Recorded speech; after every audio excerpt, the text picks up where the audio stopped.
मंगलम भगवान विष्णु मंगलम गरुड़ध्वज मंगलम पुंडरीकाक्ष मंगलाय तनुहरि। नमस्कार। आप सभी धर्मशास्त्रों की चर्चा अध्यात्म पथ के सुधी दर्शकों का आज मैं उपस्थित हूँ कि जो पवित्रतम माघ मास की जो पूर्णिमा है उसके महत्व को लेकर पौष की पूर्णिमा से लेकर माघ मास की पूर्णिमा तक जो कल्पवास का समय होता है उसकी कुछ बातों को लेकर। तो सर्वप्रथम जो माघ का महीना है वो बड़ा पवित्रतम है। नारद पुराणों में अन्य पुराणों में इसकी बड़ी महत्ता है। इसके अनेकों प्रकार के गुण गाए गए हैं। पौर्णमास्याम ततो माध्याम तिलकारपास कम्मलम रत्नानि कंचुको उष्णीश पाद तृणानि वाधनम दत्वा प्रमोदते स्वर्गे दानम वित्तानुसारतः यस्त्वं शंकरम देव पूज्येद विधि पूर्वकम सो अश्वमेध फलम प्राप्य विष्णुलोकम महीयते। तो माघ मास में गंगा आदि जो पवित्र नदियां हैं उनमें स्नान करने का, उनके तट पर दान करने का और वहां रहने का बड़ा महत्व है। और 12 फरवरी के दिन माघी जो पूर्णिमा है उसका व्रत उपवास किया जाएगा।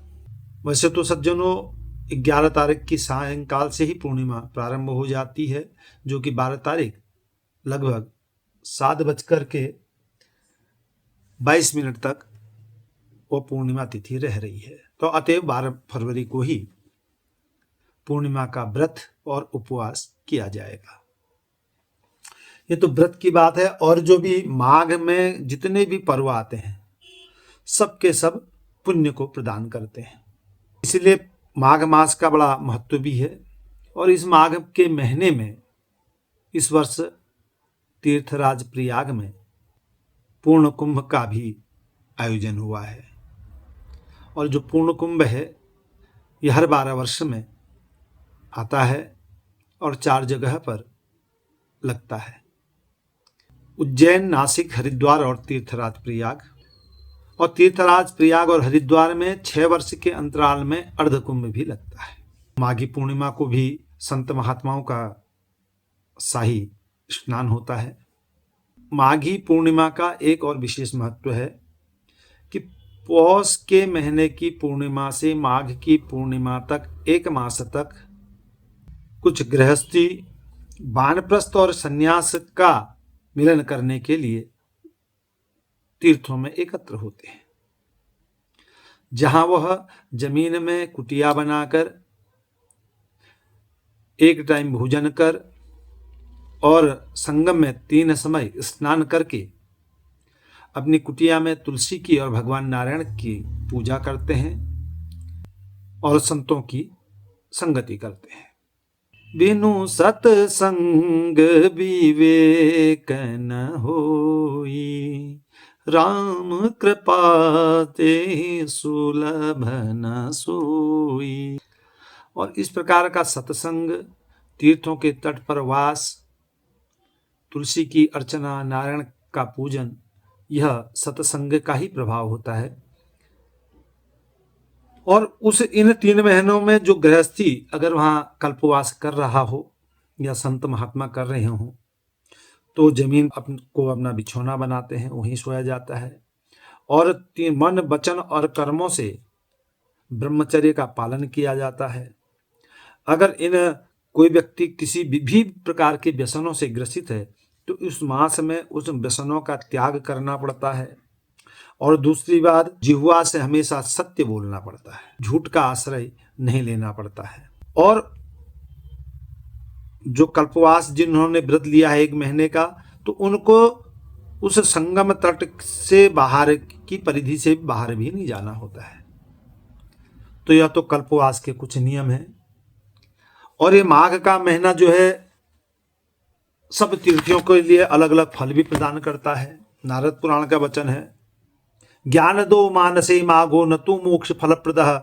और प्रयाग में रह करके जो माघ मास के नियमों का आचरण करता है उसको वहां ज्ञान प्राप्त होता है, न मोक्ष फलम प्रदः। मोक्ष वहाँ प्राप्त नहीं होता है। तो मोक्ष कहाँ प्राप्त होता है, इसके बारे में भी पुराणों में चर्चा दी गई हुई है। हिमवत पृष्ठे तीर्थेषु सर्व पाप प्रणाशनम, हिमालय से लगे हुए तलहटी में जितने भी तीर्थ इत्यादि हैं, वहाँ अगर हम वास करते हैं, वहाँ की नदियों में तीर्थों में स्नान करते हैं, तो हमारे सारे पापों का शमन हो जाता है। और उसके बाद सर्वमासोत्तमम माघो मोक्ष दो बद्री बने हैं। अगर माघ मास में बद्री नारायण के समीप उस क्षेत्र में कल्पवास किया जाए, नारायण का भजन किया जाए, तो बद्री वन ही हमें मोक्ष को प्राप्त कराता है।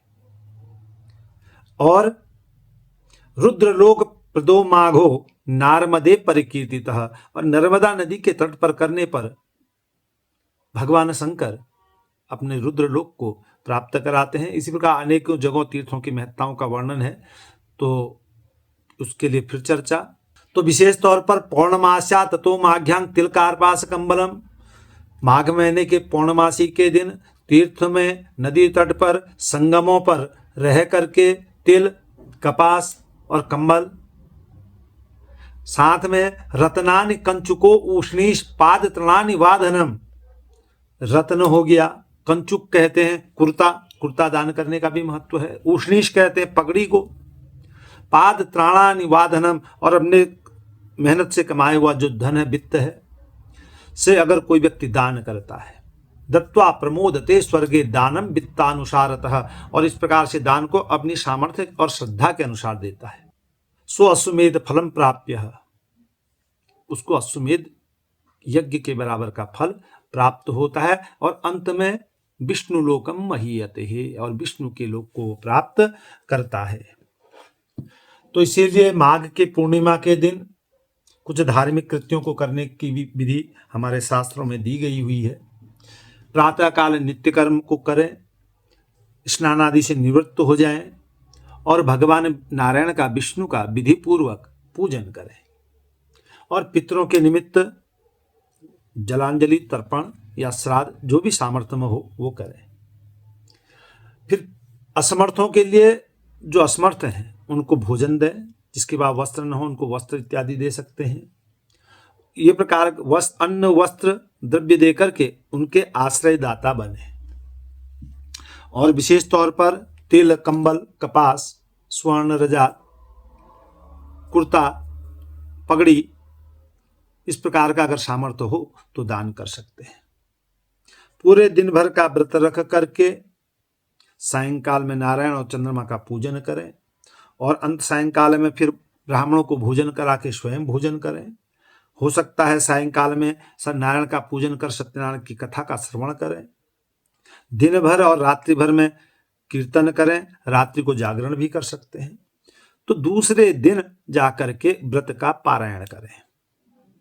अगर जो इस प्रकार की विधि से अपने व्रत को करता है और व्रत में करे हुए कार्यों का संपादन करता है, वह निश्चित ही नारायण का कृपा पात्र बनता है, और अनेक प्रकार के सुफल उसको प्राप्त होते हैं, ऐसा शास्त्रों का वचन है।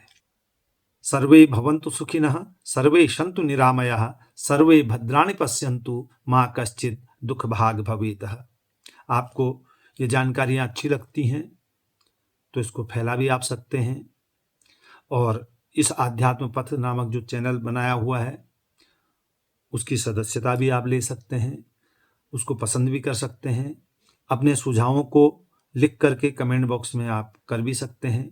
अगर कहीं पर गलतियां होती हैं, चूक होती हैं, इतना सक्षम तो नहीं है, विद्या अनंत है और नारायण का गुणगान, शास्त्रों की बातें भी अनंत हैं, लेकिन जितना हमारा जीवन में जरूरी है उतने को करने का कोशिश है आप लोगों के सुझाव के अनुसार। फिर दूसरी जानकारी के साथ आपके सामने फिर उपस्थित होऊंगा। श्री हरिशरण।